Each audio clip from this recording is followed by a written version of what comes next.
صدق اللي قال الحاجة أم الاختراع. تابع معي للآخر. ابدا. بصوا معايا على الصوره. الموز عشان ما يبصش مننا بعد يوم او يومين نشطفه بميه وننشفه بمنديل ناشف، ونجيب منديل ونبله بالميه ونغطي بيه الجزء اللي فوق زي ما احنا شايفين في الصوره. هيقعد معانا اكتر من اسبوع زي الفل.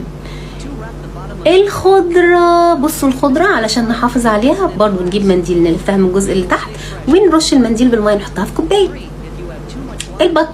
البطيخ لو حطيناه كده في التلاجة مش هينفع، هيشم روايح وهيبوظ. علشان نحل الموضوع ده نحط فصين توم ونغطيها بفويل، هتفضل كده. الله، الرز يا لهوي مليان حشرات، الحقوني ياما. نحط ستار انايز في وسط الرز زي الفل. نجيب الطماطمايه عشان نحافظ عليها نلزق الحته دي مش مهم.